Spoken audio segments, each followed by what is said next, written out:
we're reaching our final panel for the conference, and this panel will be sort of more of policy-making considerations, conclusions, lessons from what we've heard. First of all, I'd like to apologize in advance. Our panelists, two are on the stage, Harvey Miller, Professor Barry Adler. The third panelist was supposed to be Professor Eugene Kandel from Israel, who's the economic advisor to the Prime Minister, and he's also a professor of economics at Hebrew University in Jerusalem. But he's back in bed with a sore throat and trying to recover. He's about to fly with the Prime Minister to Davos, Switzerland for the World Economic Forum in 2 days. So he apologized. However, he did send me by email his written answers to my questions, which I have circulated among the panelists in advance. So this will be an odd role of asking the question and answering the answer, but we'll do with that. So I want to talk first about methodology and the purposes of bankruptcy legislation and amendments to the legislation. And I wanted to ask Harvey, you've witnessed over the years, as we heard also, amendments and modifications of the bankruptcy law in the US. Is there any certain pattern or any methodology used to examine the need for reform and to determine the matters that require a vision? Are reforms actually based on the most recent events, on a gut feeling of the legislature, on public cry? Is it the actual practice in the market that drives legislation? Or is there some empirical and scientific research and studies in advance? That's a very broad question. In the history of the United States, bankruptcy legislation generally was not passed except in response to some financial debacle. Every time there was a financial panic, we got bankruptcy legislation until we got to the 1978 Act. Since the 1978 Act, if I recall correctly, there have been 4 amendments. Every one of those amendments has diminished the protections that are afforded to debtors, so that they are essentially clawbacks of what was supposed to be the balancing or the leveling of the field to balance the interests and the needs. So I answer your question directly. Most of those amendments were precipitated by groups who felt that something in the bankruptcy code was prejudicing their rights. And much of it is special interest legislation. It's prompted by well-paid lobbyists who know their way around Congress. We have a legislature, a Congress that responds to money, not in the sense of bribes, but money for campaigns, and is very receptive to special interest groups that are seeking legislation. In my experience, you don't get a great public outcry for reform legislation. So I have found, particularly through 2005, the so-called Bankruptcy Abuse Protection and Consumer Protection Act to be very retrogressive legislation. And that goes back to what should the objectives be of a bankruptcy statute? What should be the intent of that bankruptcy statute? So I think it's economic cycles, and every time we get a bad decision, bad in the context that some interest group feels that the bankruptcy judge has gone too far, and the ramifications are such that there has to be bankruptcy reform legislation. What the ABI Reform Commission is doing is trying to do this in a manner very similar to what the National Bankruptcy Review Commission was in 1970 and resulted in the proposed Bankruptcy Act of 1973. Reform comes from different sources. I think the 78 Act was the response to a study by the Brookings Institution in Washington that the Chandler Act amendments and the Act of 1898 were not responding to the needs of the nation. Other than the ABI Reform Commission, I don't think there's been that kind of a groundswell. Thank you, Barry. I would like to ask you, to the extent, Harvey mentioned the 78 Act, okay? That did come up from a commission reviewing over several years the needs and so forth. Are committees and commissions that deal with the legislation comprised primarily of economists, lawyers, a combination of which discipline is better in tackling the issue of bankruptcy, which indeed is a business matter? And to what extent does the academia contribute in such forums? Also a great question, and I'm going to follow up on what Harvey just said. He mentioned the ABI Review Commission. The American Bankruptcy Institute is a prominent organization of bankruptcy practitioners and scholars, and it has formed this commission in order to propose changes to the bankruptcy code, which are seen as sorely needed. An important example of why they're needed is that so much of, as you've heard, so much of bankruptcy, Chapter 11 practice these days, it does not take the form of a traditional reorganization, but instead takes the form of an auction block for firms. These auctions are conducted under Section 363 of the Bankruptcy Code. That's one small section in a large code. And so since these sales are to some extent inevitable, the thought is we need to legislate in order to regulate or to provide rules for these sales in a more comprehensive manner than exists under this small section in the 1978 Act. There are many other reasons to consider reform of the bankruptcy code. This is just, I think, an important example. And so now to answer your question directly, what does this commission consist of? Well, the commission itself, I believe, correct me if I'm wrong, these are primarily leading practitioners and former judges? Or the original bankruptcy commission? No, the ABI, the current ABI. The ABI is really composed of practitioners, academics, yeah, financial advisors. It's a very, very, I forget, I think there are 18 commissioners and there are like 13 to 20 committees. Okay. Well, I was going to get to the committee. So those are the commissioners. The committees I know more about because I serve on one. And the committees are broader. The committees include practitioners, academics, and practitioners both in law and finance. And the finance people, although they're primarily finance professionals and not so much academic economists, I believe, they're trained economists and finance people. So the committees are broad enough to contain all of the constituents that you spoke of, including academics. The debates among these committees are interesting in that they portray the difference in perspective, say, of an academic and a practitioner. I mentioned yesterday that one of the great advantages of an academic is that he or she does not deal with the real world. It's also one of the great disadvantages of an academic, but it's good to have this balance.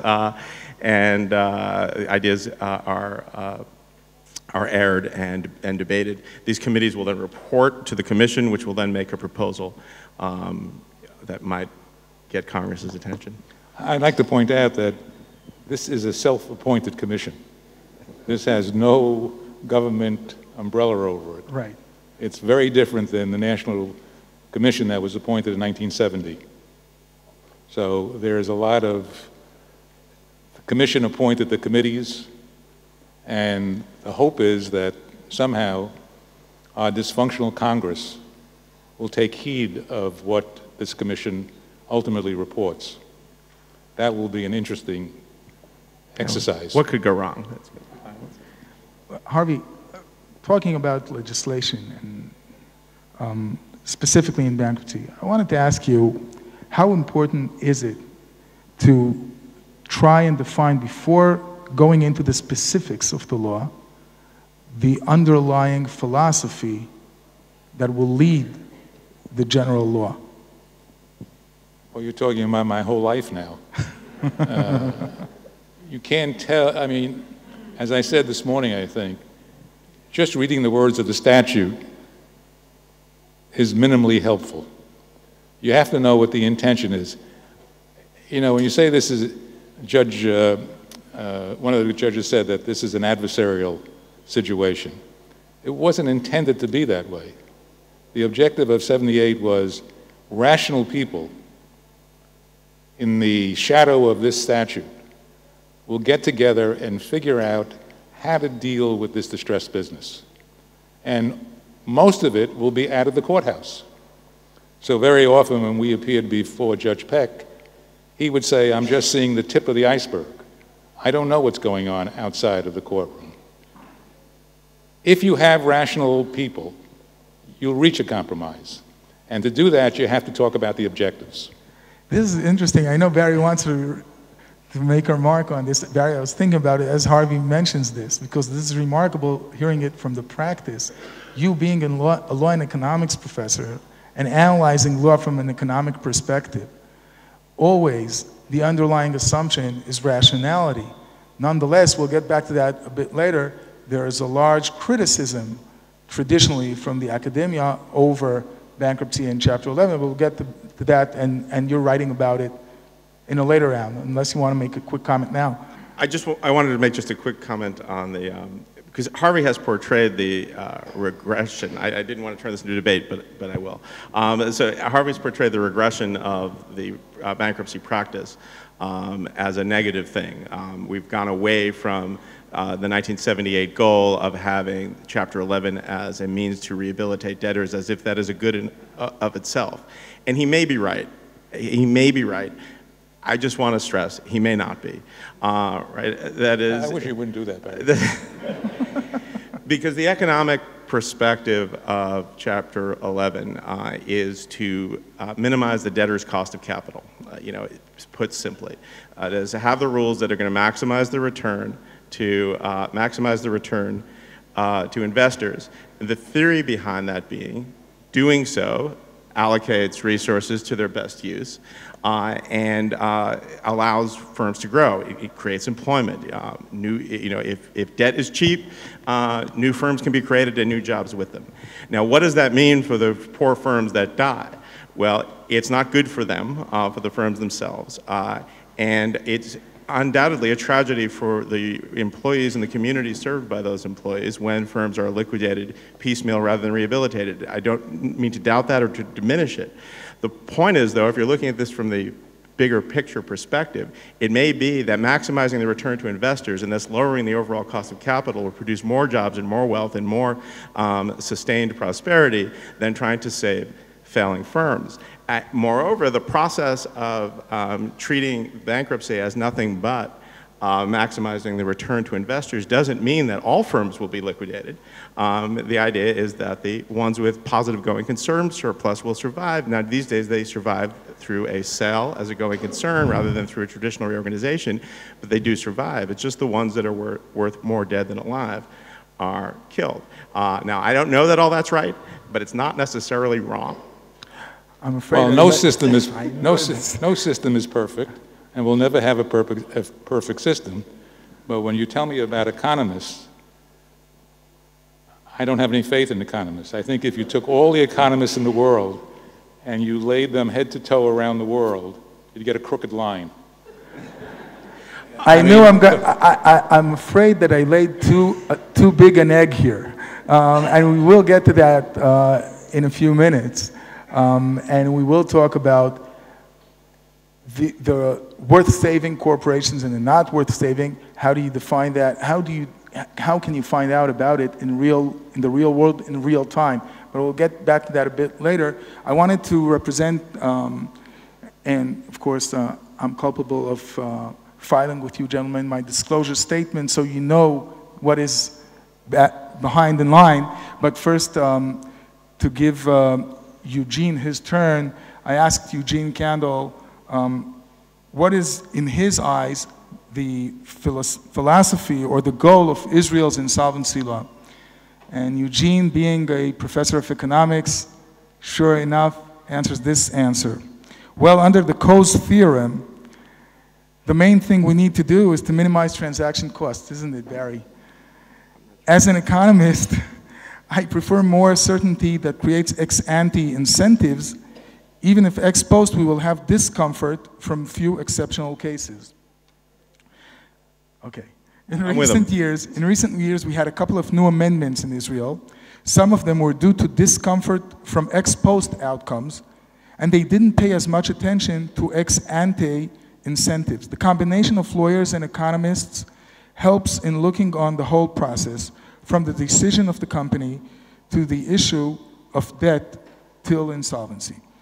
And then, as a follow-up question, I intended to ask Eugene the following question. We often hear that in Israel, we do things and approach them differently than other countries. Thus, the claim is that we should consider very cautiously any comparative material or any comparative legal regime for that point. So my question is this different, so to speak, approach or culture a real thing? Is it a significant argument? Or is it merely a popular, overrated card to preserve the current order? And to the extent you believe it's a real deal, what exactly are the special or different things that we experience in Israel that makes us different than the others? And Eugene's answer is that we need indeed to learn from every country, but Israel does have special characteristics. On one hand, our law is influenced from the UK and the US, and in parentheses, he gives the example of compensation policy for managers and directors, which in our country is regulated more or less, in his eyes, similar to the US. On the other hand, our basic corporate structure is more European style rather than US style. We have controlled ownership and not dispersed ownership.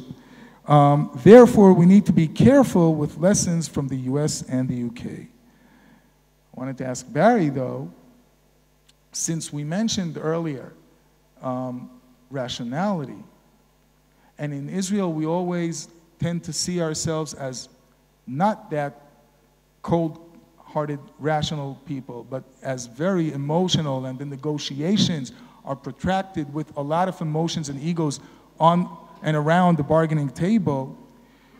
To what extent does the academia weigh in cultural behavioral factors when analyzing the efficiency of law? Well, very much so recently. So there is a field of behavioral economics that has grown up in part in response to the reality that people don't behave in strictly rational ways. They are governed by emotion and bias. And the field of behavioral economics is, if one had to sum it up, is a study of bias, of failure to process rationally. Now, my colleague, an Israeli, Oren Bargil, specializes in this and would be able to say more than I could about it. But there are many economists trained, and Oren's a PhD in economics, as are many behavioral economists, or those that study behavioral economics. Obviously, behavioral economists are economists. So there's good and careful thought going into how these biases and emotions are play out. I do want to say, though, that when we're talking about interactions between institutions, often these biases are weeded out. That is, those organizations that suffer from irrational biases disappear in favor of those that can manage these biases better.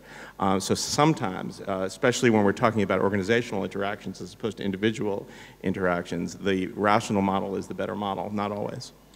But speaking of behavioral economics in the academia, does it focus more on the deviation from rationality based on our human nature, but treating all human beings with the same attributes, perhaps like Kahneman and Tversky, or is it also sensitive to difference between various cultures among human beings? I'm not aware of the latter, though I'm confident that those who take even the Kahneman and Tversky approach would be interested and sensitive to cultural differences. I'm just not personally aware of how much. Okay. Yes, but I think if you look at the world, in the United States, we grew up with, took us 116 years, the concept of business reorganization. If you looked at the European community, the concept of reorganization really didn't play in. You had liquidation in almost every case. And what Barry's talking about is a redeployment of assets. What's the highest and best use of these assets? That can be a factor in reorganizations. And now I think it's sort of funny, the rest of the world seems to think that Chapter 11 is a great thing, and they're trying to adapt it in different ways, even in the United Kingdom, where now there's a possibility that a secured creditor can't force a liquidation in every single situation. And then Barry talks about cost of capital. And the you're answering the prior question. Okay, but the economist keeps, and Barry keeps saying, well, bankruptcy is increasing the cost of capital. And what we should have is more leverage, the kind of leverage that got us to 2008. I never said that. I never said anything about I'm leverage. interpreting I what actually you said, heard Barry. Barry yesterday saying things about perhaps limiting certain rights of secured creditors in advance of the filing. Thank you, David. Sorry, Harvey. Okay. Anyway, Harvey, speaking of internationally, I would like to ask you about your own personal experience having dealt and still dealing with the case of Lehman Brothers. And we heard earlier from Judge Peck about the internationally complex case of Lehman Brothers. So your personal experience, Lehman Brothers, you have to probably deal with other societies, other countries, administrators, trustees, creditors, whatever. How did you find that culture-wise, legal-wise? As Judge Peck said earlier this morning, Lehman was global. It may have been intergalactical. We haven't found out yet. And it was all over the world. And within 12 hours of the commencement of the Chapter 11 case, we were hit with receivers and administrators in various jurisdictions. And by the end of the first week, there were 80 insolvency proceedings. Could they speak English with you, just to begin with?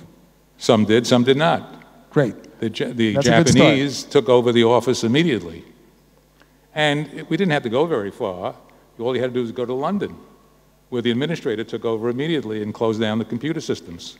And once they closed down the computer systems, the books and records essentially disappeared, which made dealing in the international scene, not alone in the United States, almost impossible. And the way it was solved was creating what I would call a fictional balance sheet, that under the protocol that everybody agreed this would be the starting point. So what happened? We had all these proceedings and 13 major jurisdictions. It was territorialism. We are going to protect the creditors in this location. And we're going to take over and do what we have to do with those assets. So the Tokyo office, if I recall correctly, was sold for $1, because that's what the receiver wanted to do. There was no international accord. And part of that was the suddenness of what happened to Lehman. So there's a great BBC documentary called For the Love of Money, which describes what happened at Lehman. And one of the clips in this documentary is Christine Lagarde calling Henry Paulson, the Secretary of State, Secretary of the Treasury. And she says, "Honk," his name was Hank, "what did you do?" There was no international coordination. The United States Treasury and the Federal Reserve Bank did not tell anybody on the international scene that basically we are compelling Lehman to go into bankruptcy. So the shockwaves were enormous. And to this very day, we still have litigation with receivers. And I think the most recent compromise may have been with Bankhouse. And these are very, very sensitive about who owes who what. But to what extent the differences you faced were a result of pure territorialism, and to what extent perhaps it's a difference of attitude, philosophy of insolvency, an approach, culture, a combination of all? It was a combination of everything. And it was this, how could this be happening? What did you do with our money? Remember, as Judge Peck said, Lehman operated as a single commercial enterprise. It swept all the cash from around the world every night, brought it to New York. And in the morning, it was dispersed as needed. So when the computer systems went down, there was actually a question, who owed who what? And where are the assets? It was a huge complication, and it's a problem. Today, people talk about too big to fail is finished. The Dodd-Frank Wall Street Reform and Consumer Protection Act has ended too big to fail. Well, I think that's nonsense. JP Morgan Chase, a very large bank, is it too big to fail? More than 50% of the business of JPMC is overseas. There is no international accord to work out under Dodd-Frank. So is too big to fail gone? If JP Morgan got into trouble, would the United States stand there and not do anything? JP Morgan is probably bigger today than it was in 2008. There's been more consolidation. And you cannot ignore culture. There was the administrator in the Netherlands, where Lehman sold a lot of securities. He was expressing the views of his territory and his culture. And that's a big problem. Okay, thank you. I would like to move into another issue which comes up in discussions over bankruptcy, and to an extent, we heard some things about it during the conference. And we're arguing about it also in Israel nowadays. And that's the classic issue of, does one size fit all?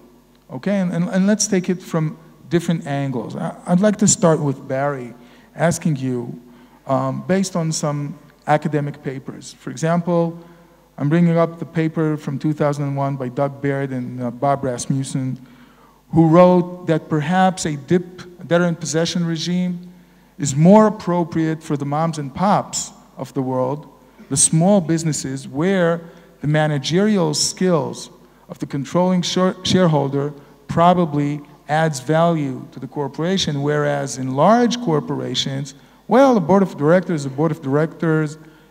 it's replaceable by other professionals just as capable. I myself wrote later in 2005 a paper where I raised some skepticism that perhaps a debtor-in-possession regime is not that well appropriate for a country like ours, where the controlling shareholders figure shadows and dwarfs all the management and board of directors, and perhaps they're too beholden to switch sides and inside bankruptcy all of a sudden to think about the creditors. So perhaps a debtor-in-possession is sort of suspicious. And this really raises the question, can we think of a specific bankruptcy regime which fits all circumstances, all types of debtors, or should we split it up based on certain factors? Well, I'm not sure the process needs to be split up if it's flexible enough to react differently to these different cases. So I think the Baird and Rasmussen paper you're referring to was a comment on the new sort of Chapter 11 as auction block. It said, you know, when public companies in the United States file for bankruptcy, they get sold. You don't need to reorganize them in the traditional sense of having the debtor in possession, as you put it, the management of the existing firm, work out all the problems, just sell the firm. New owners will appoint their own directors, and the firm will sell away or be liquidated on piecemeal if it's not worthwhile as a going concern. And you're quite right that in other situations, it might be better to run a traditional organization, such as where there is an entrepreneur who is essential to the continuation of the business. In a smaller case, that would be right. Selling the firm away from that entrepreneur would destroy the firm. Since you can't sell the entrepreneur's human capital with the firm, a sale isn't appropriate, and thus you need to have a sort of a reorganization if the firm has going concern value. And a traditional one, traditional organization would work fine. And then in your work, you point out, well, there's yet another model, and that is you can have the entrepreneur who's essential, or the principal shareholder who is essential to the continuation of the firm, but may be so dominant as to not be trusted to run the reorganization. I think that a Chapter 11 process or something like it can be flexible enough to accommodate all three of these situations, but perhaps special regulations or rules are needed to steer each of those different types of cases into where they belong. And Chapter 11 in the U.S. these days, I think, does tolerably well at distinguishing the case where reorganization is necessary and where sale is more appropriate.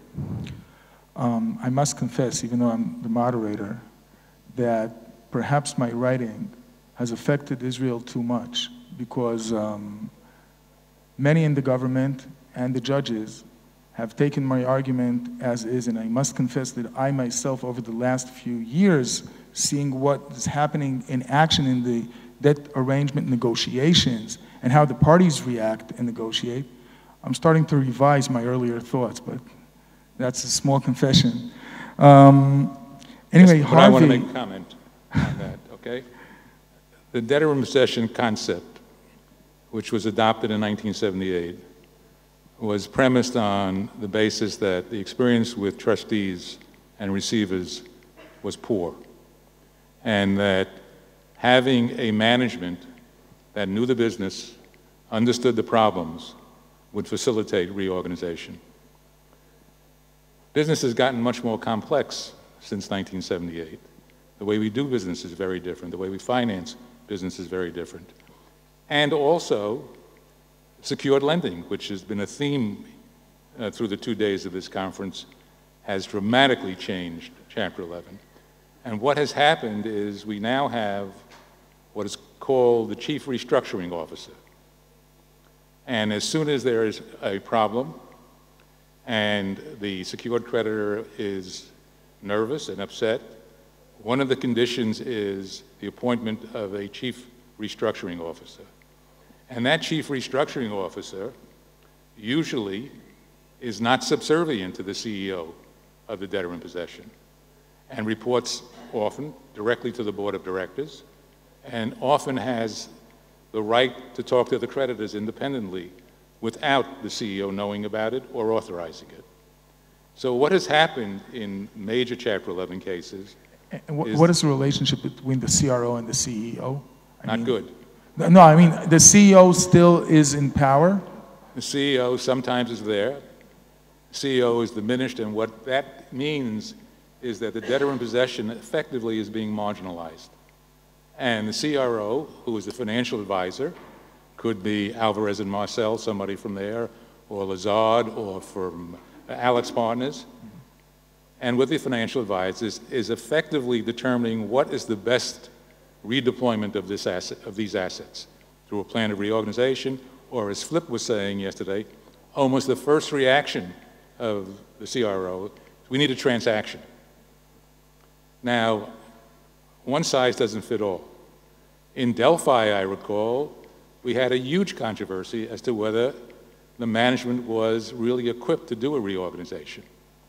So they brought in, I should say, Steve Miller, who's like a professional CRO, not a CRO, he's a CEO. And the existing management was there, and there were questions about that. Mr. O'Neill, he is today the CEO, and he is running a very successful company.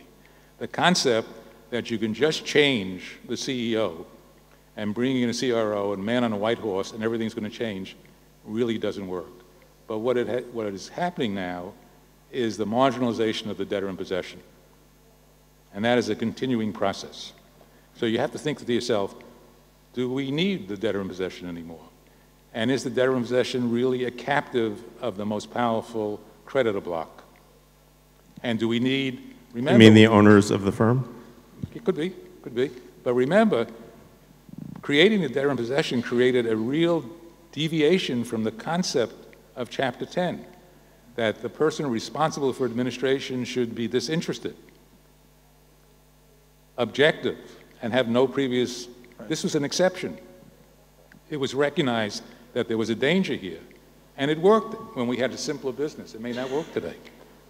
This leads me to a question that I wanted to ask you, Harvey, and we've heard it from you earlier this morning as well. And that is, again, how, and yesterday also in the talks, we heard about how the ever-changing secured credit market affects the actual dealing inside Chapter 11 and trying to resolve the financial distress issue of a corporation. And now we have bankruptcy law on one hand, and we have secured credit law on the other hand. And let's, for the sake of the question, let's disregard for a moment that in the US, again, we have a federal-state separation between these two bodies of law, bankruptcy law being federal, secured credit law being part of the UCC state law. Let's assume, like in Israel, we don't have such separations. Although I'll disclose another secret here. Inside our government, the legislative branch in charge of the bankruptcy legislation and the legislative branch in charge of secured credit law are two legislative branches separate. And the question is, should these two bodies of law be dealt with separately, thought about separately, or because of their connections, perhaps they should be somehow regulated, legislated in conjunction? Well, I'm not exactly sure, David, what you're saying. If you're saying that the state laws on the rights of secured creditors make a difference, I think as a general proposition, it's not whether it's a federal state system or it's Israel, I don't think makes a lot of difference. What we're talking about is contractual rights. And you can view bankruptcy as but maybe you can regulate them. The question is whether you can regulate them, limit them. But the basic premise is that bankruptcy is a disruption. Right, but you're always arguing and mentioning that Chapter 11 was developed based on an unsecured basis of a credit market. So let's look at Chapter 10. That has changed. So today everything is secured. Still, you have employees. You want to save jobs. You want to preserve value, and you have the secured credit strangling you. So maybe you need to regulate that as well. There's no question that if you believe in a policy of rehabilitation and reorganization, right, the changing economic conditions mean that you have to find a way to deal with secured creditors. Now, in railroad reorganizations, they just stayed them. They could not stop the railroad from running because there was a major public interest there. Now, if you look at the early Chapter 10 cases, which were before district court judges and not bankruptcy judges or referees, secured creditors were stayed. Secured creditors, on the other hand, believe they have a constitutional right to that property. They bargained for this property. So what you're talking about is, how do you satisfy that property interest? Do you have to give them cash? Do you have to give them securities? Can you defer secured creditors to reorganization? And if we talk about adequate protection, and we have a company that has all of the seeds of rehabilitation, can a bankruptcy judge or a district court judge say, I'm giving you adequate protection. This company is going to be reorganized, and when it's reorganized, you'll get paid. Well, you tell that to a secured creditor, and they get cardiac arrest. There's got to be a system, an evaluation plays into it. What are you protecting? The going concern value of that collateral, or are you protecting the liquidation value of that collateral? There's a lot that can be done, and as the secured creditors they're already there, if we're going to have a reorganization law, that's going to have to be dealt with. Barry, we spoke about the question whether one size fits all from the debtor's side. Let's speak a moment from the creditor's side. Do you think that it's desirable to create a mechanism that will cater to one specific creditor, even though other creditors, perhaps in the same case, don't enjoy similar mechanisms? And I'll use an Israeli example. We mentioned yesterday that we passed a year and a half ago 2 amendments, Amendment 18 and 19. We spoke about 19. Amendment 18, the one which mandates that we need to appoint an expert when there are negotiations between the company and its bondholders, relates only to bondholders. And the role of the expert is to cater to the bondholders. Employees, trade creditors, other creditors don't enjoy such a mechanism. Is it wise to devise specific mechanism for specific creditors? Well, I don't know that I can answer that question in the abstract or even give you my views in the abstract. So different creditors different investors are treated differently in bankruptcy by the nature of their contracts with the firm.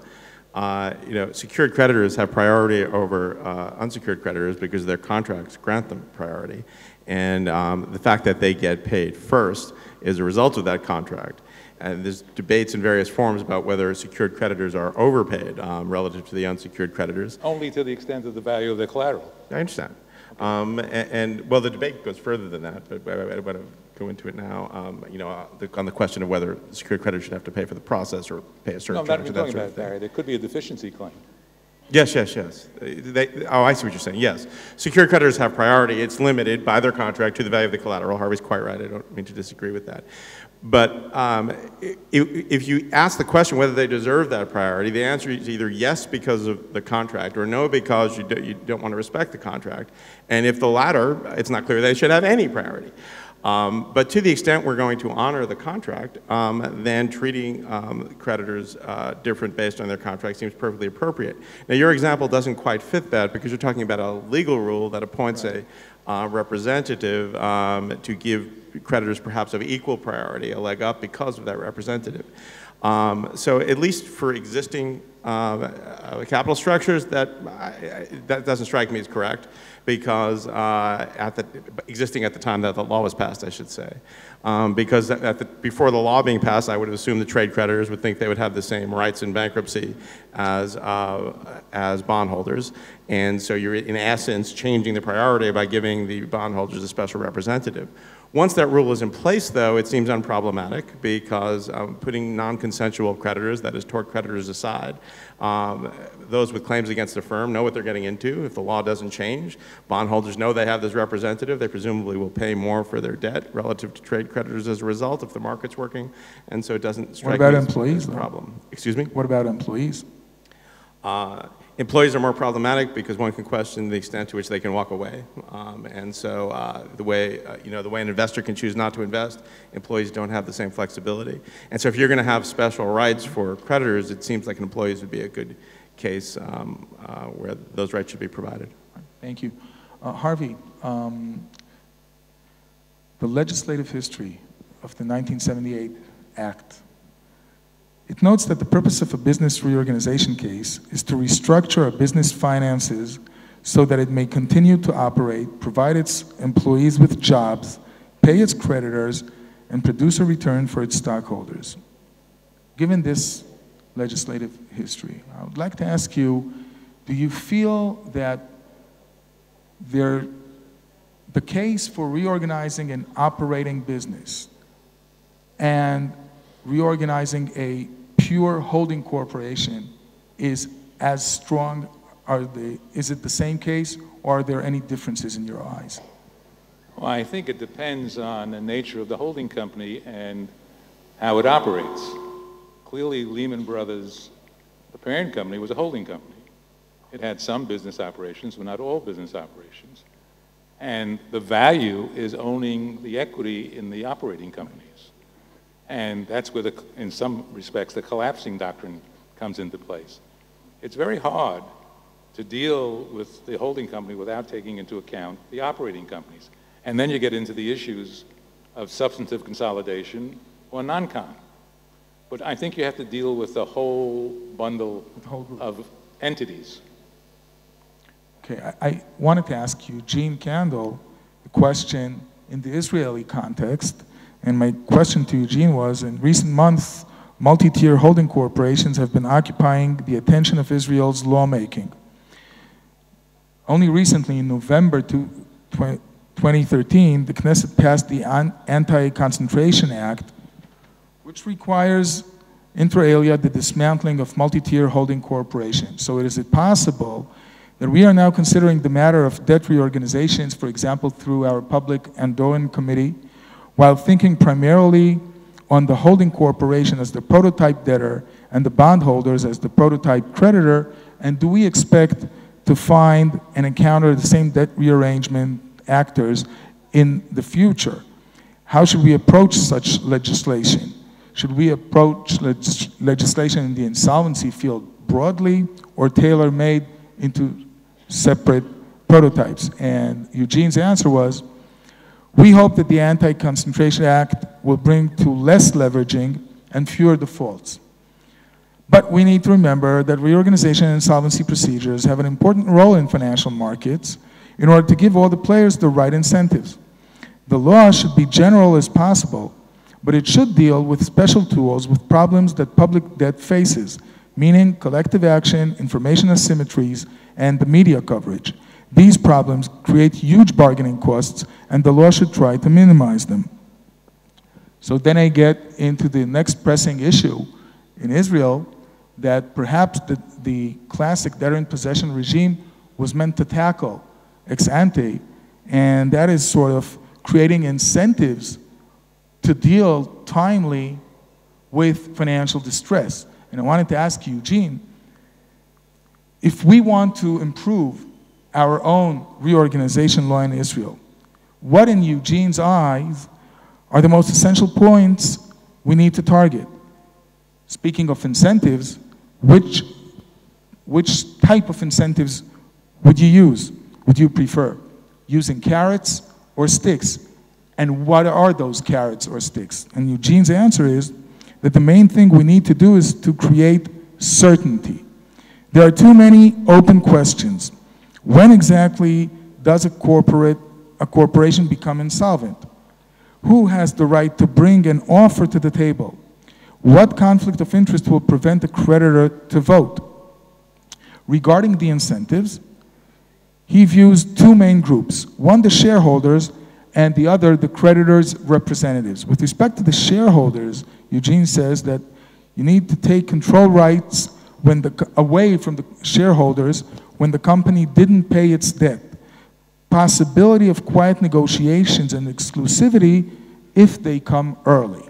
With respect to creditors' representatives, his response is that he feels that we have too many agents in the bargaining room with no clear definition of their powers and responsibility.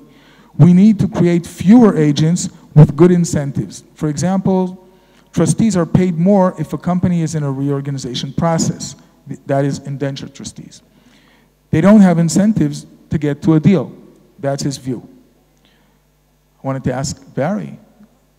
We spoke about the debtor in possession. We also mentioned during the conference the exclusivity period. How powerful is the exclusivity period as an incentive for the debtor's side to use bankruptcy, to resolve its issues? I'm going to defer to Harvey on this after a brief comment, because an elite debtors counsel will know that a lot better than I would, and others in the room as well. My understanding, though, under modern practice is not much at all, because it's typical, and Harvey was mentioning this earlier, for a firm to enter bankruptcy already under the thumb of a secured creditor who has put its own management team in charge directly or indirectly. Thus, the debtor's exclusivity period isn't all that important, since the creditor has control, and even if it doesn't have control, I mentioned indirectly, the secured creditors typically has a lien on everything. There's thus no source of dip finance except from that same secured creditor.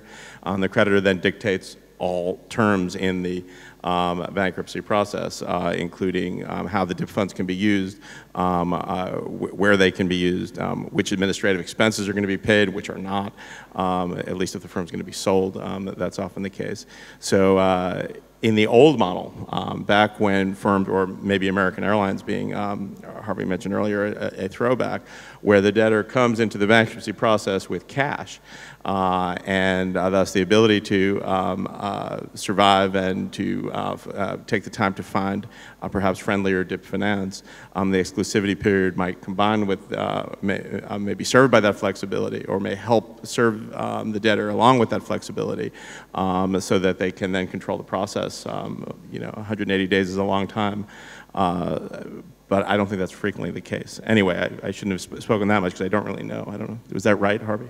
Well, I don't want to give you too many compliments. I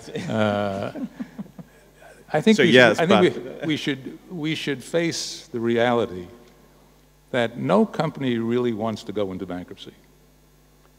Once you're in Chapter 11, whether there's exclusivity or not, you have lost the element of control. Right. Now, there is no debtors' lobby in the United States. There's nobody pressing the Congress to pass any statute to protect the debtor. It's the other way, in fact. So the debtor is reluctant to go into Chapter 11, and what has happened since 1978, the debtor has gotten more and more reluctant because you can do things outside of bankruptcy that you can't do in bankruptcy. But by the same token, some debtors are rational. What do we do with holding companies? Well, we try as hard as possible not to put in all the companies into Chapter 11. We devise which subsidiaries can exist outside of bankruptcy that have their own cash flow, or the holding company will be authorized to make advances to that company in Chapter 11. So going all the way back to the Texaco case, which was the result of this judgment in Texas in 1985 for $11 billion. And in 1985, you could not bond a judgment in the amount of $11 billion. $11 billion was a lot of money in 1985. And while we were dealing with what to do with that judgment, we restructured Texaco from a single entity to a holding company with operating subsidiaries, so that when Texaco was filed, only the holding company was filed with 2 finance companies, and all of the rest of the companies which were operating were outside of Chapter 11.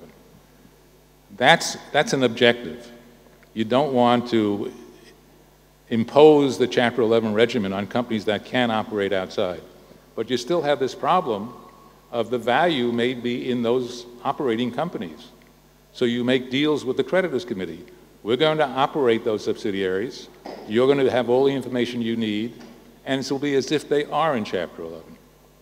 But again, nobody rushes into Chapter 11 in a field of ecstasy. No. Harvey, you mentioned earlier in the opening round of this panel that lawmaking is influenced very much from the most recent crises. So let's take the Israeli arena right now, and as you heard yesterday in Ronen's panel in the afternoon, the story of the IDB case. And in this case, indeed, in somewhat a irregular step in reorganizations in Israel, it was the creditors who, so to speak, shake the tree for the fruit to fall. And they basically filed an involuntary petition, at least at the IDB Development Corporation, which was the subsidiary of the holding. And now everybody is concerned with involuntary filings in Israel. I wanted to ask you, with your perspective, should we draw some lessons from such a mega case in Israelis' perspective, even though it's one case, and really concern ourselves over involuntary filings, or are in the end involuntary filings the exception rather than the norm, and we should focus more on the terms of how to file and when to file voluntary filings? I would think that the focus should be on when and how. In the United States, involuntary Chapter 11 petitions are rare. And as Jamie Spray-Regan pointed out yesterday, you can expose yourself if you file an involuntary that is ultimately dismissed and causes damage to the entity. The problem is, in the United States in particular, I think, we are a very litigious society. And in a very litigious society, the squeakiest wheel often gets attention. And there are irrational acts of attempted filings of involuntary petitions against going businesses. It's a matter of judgment, but we should be focusing on the incentives to file before it's too late and there's nothing left to reorganize. Thank you. Barry, speaking of incentives, perhaps instead of talking about mandating certain dates when you need to file and all that, maybe it would be better to tackle the corporate governance of a corporation and perhaps require inserting independent directors, perhaps selected by the creditors at some point of time. Maybe that would improve the dealing with financial distress. What do you think? Yeah, I'm not sure that regulation would be the solution there. Debtors have an incentive, or can be made, speaking of incentives, to have an incentive to organize themselves in efficient ways that maximizes their profits. And if it's in their interest to hand over control to creditors through covenants, because it will lower the cost of their debt, they can be counted on to do so generally. I'm afraid regulators would get it wrong more often and right less often than the debtor would in structuring its own affairs. Well, I'd like to ask, public companies in the United States are required to have a certain number of disinterested directors, independent directors, ever since we've had the Sarbanes-Oxley law. The issue that people have to face up to is a board of directors meets once every 3 months or once every 6 months. The meeting of the board of directors is preceded, usually, by a dinner the evening before the board of directors meets. It's a very lavish dinner, very good wines. The board of directors meets the next morning at, say, 8 o'clock in the morning, and by 3 o'clock in the afternoon, everybody's wondering about their airline reservations. 8 a.m., is the wine still in your head? Could be. The champagne breakfasts too. Businesses are so complex today that to expect a board of directors to understand everything that's going on. Take a Lehman Brothers. Every single day, billions of dollars are moving with a velocity that is unbelievable. And to expect the board of directors, which was a very distinguished board of directors, to understand what was going on, I think is asking for a lot. I heard Jack Welch speak recently when he was the CEO of General Electric. And he said it's foolish to believe that a board of directors can understand what's going on. The job of the board of directors is to pick the best CEO it can find and to give that CEO the running room and make sure that CEO reports back to the board. So it's not just directors. They just don't have the time and maybe not even the energy to do what has to be done. Okay, I'd like to ask you both, whether it's the board of directors or Harvey, as you're mentioning, it's basically the CEO, management. We hear all along fiduciary duties. Judge Glenn spoke to us yesterday about fiduciary duties inside insolvency, in the zone of insolvency, what you should do, what you should not do. And here's my question to both of you. I really don't understand these concepts based on one simple thing. And I argue with my Israeli counterparts on this all the time. Can someone really tell me in real time, in the real world, in real time, when is the time to press the button and say, okay, Houston, we have a problem? Can we define, we can define maybe in the law, but can we find that elusive point of time? Because if I need to react as a manager or as a director, I need to know when to react. Can I spot that point of time? Well, look, it's not a black and white situation. As the speakers in this conference have said, the board of directors has certain fiduciary duties, the duty of care, the duty of loyalty, the duty to act in good faith, and it's buttressed by the business judgment rule that courts are not going to manage the administration or the operation of a corporation. So the board of directors relies upon management to provide information, and it may, in some circumstances, have its own advisors. Most of the members of the board of directors are businessmen. Very often they're CEOs of other public companies or retired CEOs. They're entitled to rely upon their professional advisors. Take American Airlines. The management of American Airlines in November of 2011 had no desire to be anywhere near the Chapter 11 bankruptcy court.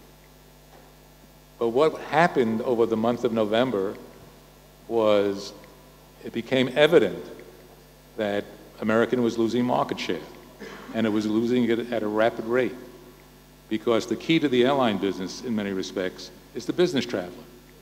And the business traveler is used to amenities, and American wasn't providing those amenities. So there you were sitting with a corporation, a business that was losing market share, had $5 billion in cash, was involved in a bitter dispute with its labor unions that did not look like it was going to come to any solution in the near future. And management was saying, well, we have a running room of $5 billion. And the professional advisors were saying to the board, once you give up that $5 billion, you have no hopes of controlling anything. Well, the board of directors got together and they overruled management. Now that's an example of discharging fiduciary duties in my view. David, I'm sympathetic to the comments implicit in your question. I don't know how a manager Barry, you don't have to. You're not in the real world. or direct, that's true. You said it was to both of us. Neither was I until 2.5 years ago. It's okay. Well, you said the question was to both of us. So Yeah, okay. Just joking. I understand. It would be impossible to know. You know, part of what we saw today is that the valuation of companies vary from $2 billion to $14 billion sometimes. I think Don showed us that, or somebody did. And you know, so if you're a director or an officer trying to decide whether you're in the zone of insolvency or, you know, so far into insolvency that you need to, you know, jump the ship, it would be very difficult. It would be very difficult as a practical matter to know, or to know what to do, even if you think you're in the zone of insolvency. I mean, I saw it, you know, as we were told, the law says there's a duty to the shareholders and the firm. Well, what does that mean? Who's the firm?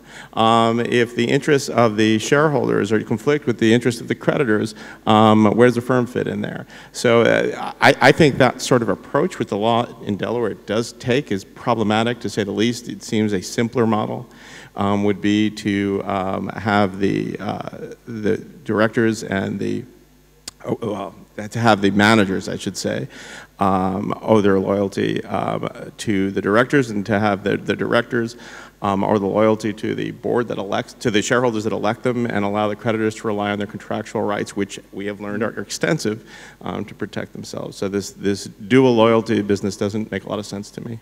Yes, but you have to understand, when you say have a duty to the corporation, the entity itself, right, that is a collection of a lot of constituencies. That's the All problem. stakeholders No, combined. it's not a problem, because if you discharge that duty, it will benefit everybody. And the residual owner, if it turns out to be the creditors, that's good for the creditors. Well, It's no, like the size of the pie or slicing the pie. Yeah, so sometimes service to the firm is at a disadvantage to the shareholders, as opposed to some other action that might be taken, or a service to the firm might be a disadvantage to the creditors, as opposed to some other action that might be taken. So when you say it's the firm, I understand how you can have a duty to the firm. I don't understand how you can have a duty to both the firm and the shareholders, or both the firm and the creditors. No, the duty is to the residual owners. That's the shareholder. Oh, I see, I see. If that's what it means, then I fall back on not you're knowing fine. who those are at Then any you're point in fine. time. But Whoever how it do may we, be. But then you don't know. exactly. Then we get back to the point that we don't know. Anyway, I'd like to take you, Barry, to something that I know you're very reluctant to talk about, and that is perhaps alternatives to court-driven bankruptcies. Yes. Okay? Yeah, I know. You got tired of it, probably. Barry wrote several academic papers, theoretical, on economic alternatives, models to existing bankruptcy law, inter alia suggesting that perhaps we can devise certain contractual financial structures that will obviate the need for an after-the-fact bankruptcy process. For example, your chameleon equity paper and others.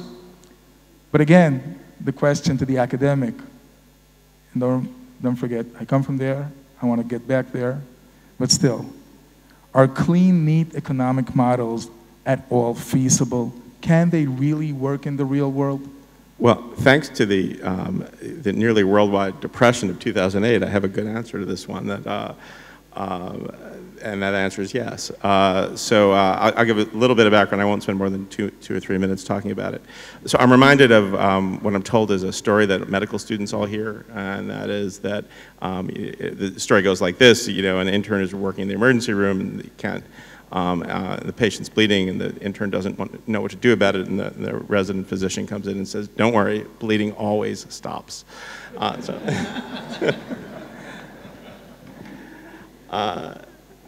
And I at least see the analogy, maybe it doesn't work, to the idea that all debt is contingent to equity, right? If the firm simply lacks the wherewithal to pay all of its debt in full, what's left is for that debt to take the residual claim. Harvey mentioned the residual interest previously.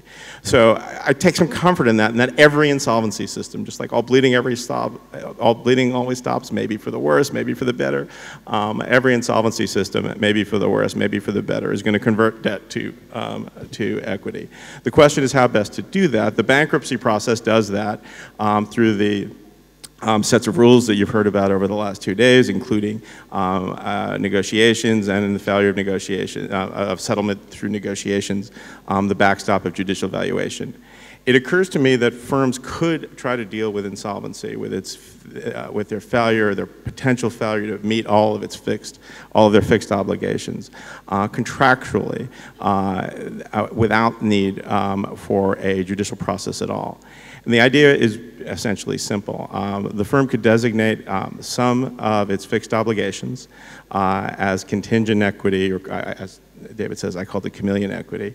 And that designation would mean that if the firm defaulted and could not cure a default on its obligations, we would have an automatic conversion by contract, 2 conversions actually. Old equity will be eliminated.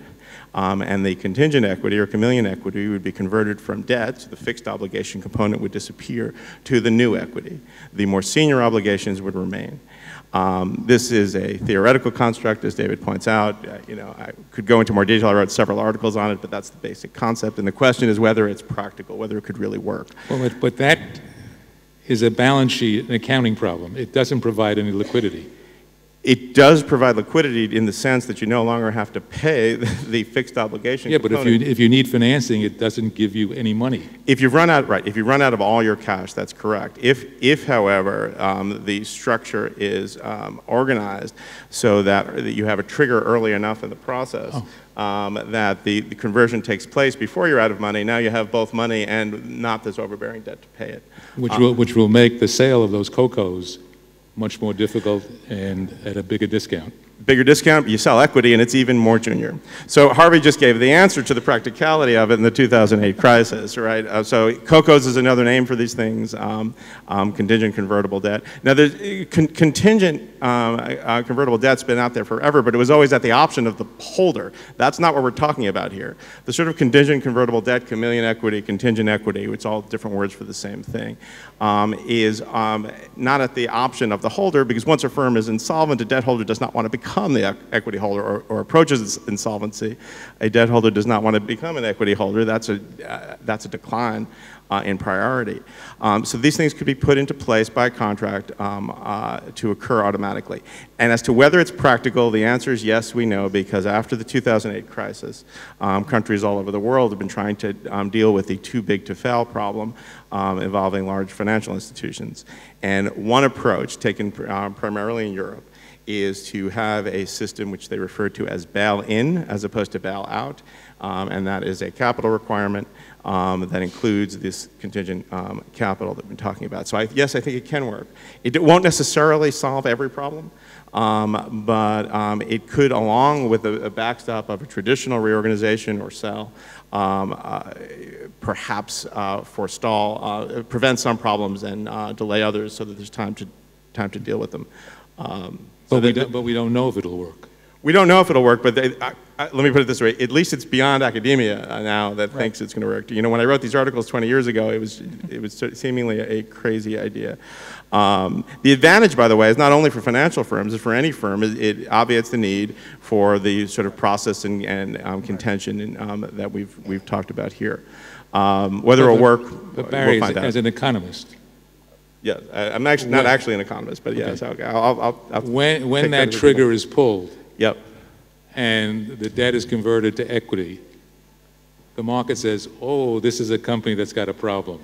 This is a company's got a real problem." Too true when it files a bankruptcy petition, though. Yeah, but true too. But you're not going to be able to raise more and capital. then equity falls. Right. It's very hypothetical. Right. Hypothetical, but Europe's a good continent and it thinks it can work. So, Harvey, let me take you back. Let me take you back to the real world in Israel. We are now hearing, floating in the air, some ideas that perhaps we should devise some proceedings, some path that will encourage or even mandate, I don't know how, but mandate the resolution of financial distress outside the courthouse, without the involvement of the court. Well, but David, if you have, we draft these elaborate loan agreements. They get bigger every year because we just keep adding clauses to them. And they have elaborate default provisions. They spell out when the default occurs, this is what's going to happen. And if secured creditors have special status in the world, and there is no value beyond the collateral, why, and instead of going through the sale process, let them go enforce their contracts, and we'd never get into the bankruptcy court. That's if all is secure. But assume like in Israel, as we were crossing paths over the Atlantic Ocean, and we are moving more towards an unsecured basis, unsecured bonds as an alternative to secured bank lending. To the extent you have outstanding unsecured debt, how would you resolve their financial distress issues, the corporation's financial distress? Would you mandate out-of-court resolutions? How can you mandate such a thing? You can encourage, you can recommend, how can you mandate? Well, you do something like Title II of the Dodd-Frank Act. You have an administrative proceeding. That's just bankruptcy in another dress, isn't it? No, it's not bankruptcy in another stress because you have a dictator. The FDIC as receiver hasn't the slightest interest of listening to creditors. The FDIC claims, because I was there recently, that they will under, we're going more into the weeds than I want to, but they will, under single point of entry, honor bankruptcy priorities. That's what they claim they're going to do. Well, I don't want to talk about single point of entry because we could talk about that for a year.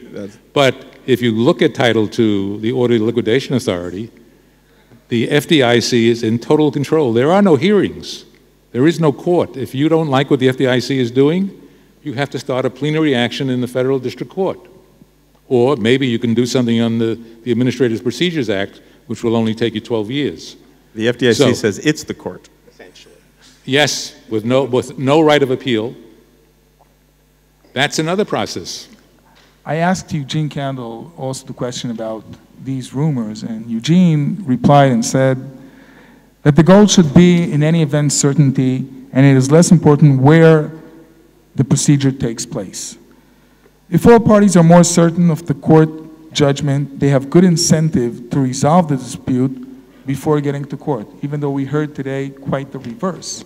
When you're uncertain, you're going to settle. If there is large discretion, according to Eugene, people tend to be too much optimistic about the court judgment and have less incentive to compromise.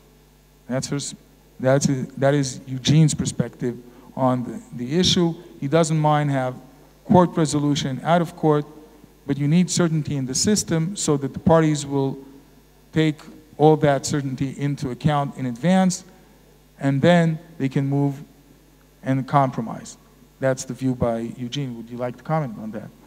Well, as other people have said, having the shadow, the black shadow of the bankruptcy code hanging over a negotiation is a great piece of leverage. And it makes people, both of you don't believe in rationality, but it makes people more rational. And life is a series of compromises. Are you married? Let me quote Barry earlier. I never said that. I asked. I didn't say. Okay, go ahead, Barry. No, I don't have a comment. I have nothing. No, I'm finished. Okay, okay. Harvey, we're getting to a close of the close of the panel. I wanted to ask you two questions and then a third question to both of you, even though I suspect that will be the longest by Harvey. Is it indeed practical to expect the court to use any expert or model or whatever in order to try and estimate on day one whether in front of me is a firm that is worth reorganizing or at least attempting to reorganize, or is it a pure, clear liquidation case? There is no projection here for success. Let's just, the sooner the liquidation, the better. Is there any model? Is it practical at all? Or do you have to have time to progress and wait and see? Well, again,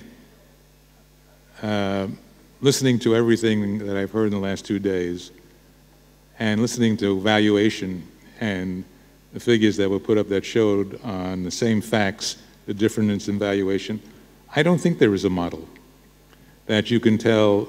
There are some cases in which when the case starts, you know it's going to be dead.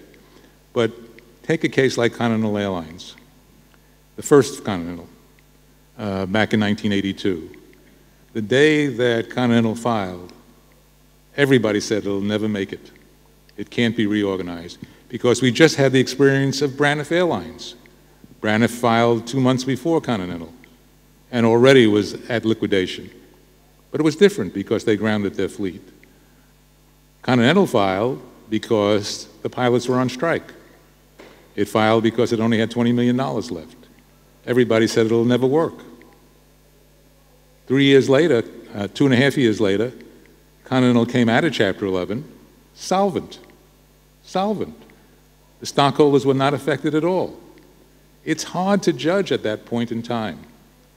And I always thought that maybe we ought to have an ombudsman for bankruptcy that does not evaluation, but looks at it right up front.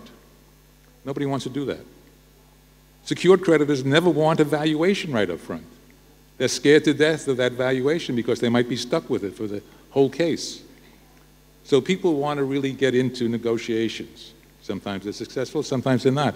But I don't think in the first day of a case you can really tell, except in the odd case. And that's why the 78 Code said you've got to give the debtor a reasonable period of time to determine whether you have the seeds of reorganization. And that's where, at least under the original concept, the creditors committee came into being. That the creditors committee would get in there and determine, is this case have the seeds of reorganization? But now creditors committees are meaningless because they're out of the money, right? But there's still a creditors committee. I mean, there are lots of cases today where the creditors committee is representing an out-of-the-money class. And again, it goes back to the predominance of secured financing. I want to ask you both a final question for the conference. Even though we mentioned it to an extent here and there over the discussions, nonetheless, to conclude, in Israel, recent years, we're starting to experience, but it's only the beginning of the existence of vulture funds, distressed debt trading, and so forth. By and large, do you see this phenomenon of these distressed debt traders as a good or bad phenomenon for the market, and what does it mean for the future of bankruptcy? Good for the market, I don't think I am qualified to answer that question. How do vulture funds affect bankruptcy? They're disruptive. The original concept of reorganization being based upon relationships is non-existent. And what you find today is, because of the very act of trading, there is a change in the creditor body almost daily. We had a retail case in which we reached a handshake with the creditors committee, and we thought we were on our way out of Chapter 11. Within 2 days, every member of the creditors committee sold out, and we had a whole new crew. New crew had a different objective. The problem is that... So why do they bother to negotiate in the first place? If they're already thinking of an exit, why do they bother to negotiate? The original creditors. Because the negotiation, there are no secrets. I mean, when you go to the courthouse in the Southern District... It raises the price. Well, if you go to the courthouse in Bowling Green in New York, in a big case, and you look at the audience sitting in the courtroom, they're all traders. And they all have the BlackBerries working like crazy. Everything the judge says is being relayed out into the marketplace.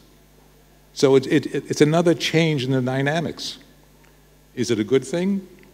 It's disruptive of the process because they may have a different objective. They may have a short-term objective. Or, as Don said, they may be looking, if we can get enough of the fulcrum security, we'll end up owning this company. So it changes the dynamics. But we're not going to change. You can't go back. This is part of what life is going to be like. You know, they could be on their BlackBerrys doing Snapchat or something. You never really know. No, we don't. Wiener is not allowed in the courthaus anymore. I think so. I'm going to take a middle road position on this as my last comment for the conference. I think the benefit or harm of vulture funds or hedge fund purchases is only as good as the process. If the process is sound, that is the bankruptcy process is sound, I think the advent of funds purchasers of debt is a good thing because you know, in the extreme it can, you know, Harvey just mentioned this, I don't know that he thought it was good, but they can buy up enough of the debt that they're essentially the owners of the firm. Well, bankruptcy, going back to its conceptual basis, is a way to solve conflicts among disparate owners. If you don't have disparate owners anymore, if someone's bought up all the claims, it's their firm and things should run reasonably simply. That can be a good thing. Where I think the vulture funds can be harmful is when there are defects in the process that their purchases can exploit. So certainly there should be bar dates on negotiation, but even beyond that. So there's some evidence in the literature that secured creditors in certain circumstances who don't have the full ownership interest of the firm, that is, they're not the residual owners, will push to liquidate the firm even when it's not efficient to do so because they don't care. They're going to get paid, they're going to wipe out going concern surplus for the true residual holders, which might be unsecured creditors or someone that's essentially an unsecured creditor.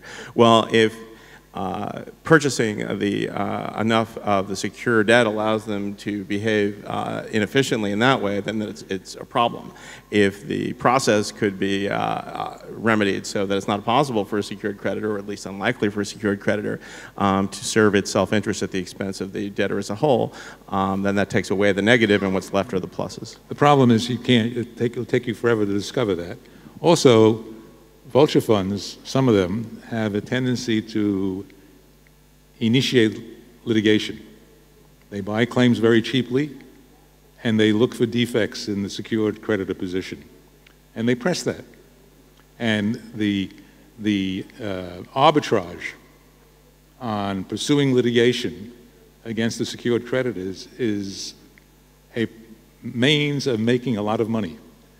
But you know, that's a defect too. The fact that Yes. Litigation for its own sake can extort profits is a problem.